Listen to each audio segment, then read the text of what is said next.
In the summer of 2011, I woke in the night to noise and commotion. A woman had arrived at the health clinic in rural Madagascar where I was sleeping. She had been in labor all day, and her family had come to borrow the one stretcher in the village to take her to a hospital. The next day I asked my colleague where they had taken her. I was confused since the nearest town was 4 hours' walk away. But that's where they had gone, to then take a taxi to another town where they might find help. My name is Samantha Lint, and I am 23 years old and from Washington, D.C. I have been passionate about sexual and reproductive health and rights since long before that night in Madagascar, but I believe that story illustrates the types of challenges we seek to address when improving reproductive health and family planning around the globe. I want to tell you how that story is connected to my story and to every woman's story in a global movement for sexual health and reproductive rights that manifests in local actions.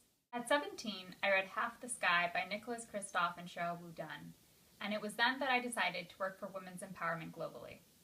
That passion led me to Madagascar, where I worked with a French NGO on an epidemiological study. There I saw how intrinsic reproductive health and rights are to women's empowerment. I met girls younger than I was who already had several children. I saw the impact of lack of sexual education on STD and HIV rates. The stories of young women in Madagascar were different than the stories at home, but I began to see themes of access and choice across these contexts. In the U.S., I have spent my youth organizing for the reproductive health and rights of my American sisters. On my conservative university campus, I led Students United for Reproductive Justice and raised awareness in the Richmond, Virginia community and advocated for legislative change. I took my lessons in organizing and youth empowerment to Rwanda, where I worked with an NGO to organize an empowerment program for young women living with HIV. My theory is that those who have experienced social injustice are best qualified to bring about social justice. The young women I met were remarkable, and I was able to support them in their own project to do HIV and sex education outreach to street children. They knew best what the needs were of their local context and how to respond effectively.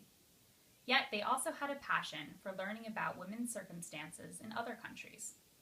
From Rwanda, I returned to my local context, bringing lessons learned there to an internship at the White House in the Office of National AIDS Policy. There I worked to advocate for greater coordination with the international community, particularly to empower girls and women in order to prevent HIV. I remember one day after a meeting for young Black gay men in the US, getting a WhatsApp text from one of my Rwandan students. It felt totally normal to move from the domestic HIV sphere to chatting with my Rwandan friend. That is the strength of my generation. We are connected. And in our work on SHRH, we stand to gain from each other's experiences through these connections. We take strength from the global nature of our struggle and thus reduce the shame and shadows that surround many SHRH issues in revealing the universality of our demand for respect, autonomy, and health. Our connection also facilitates the wider connection of SHRH to broader development goals. We insist that SHRH rights do not exist in a vacuum, but are linked to solutions for poverty, gender equality, climate change, and education. I now work at Apt Associates on the SHOPS project. I've monitored data on contraceptive prevalence and written about long-acting methods. I myself have joined the growing number of American women choosing such methods. My choice has much in common with the choice of a woman in Egypt, in India, or Uganda. I want to stay healthy and to take charge of my life. While my daily circumstances are undoubtedly different, I, like my sisters across the globe, am a drop in an ocean of youth advocating for not only our local sexual and reproductive rights, but for global SHRH, are the driving force in engaging our peers to achieve the Family Planning 2020 goal of 120 million new users. Global commitment, local action has been at the center of my activism. Audre Lorde evokes this theme in one of my favorite quotes.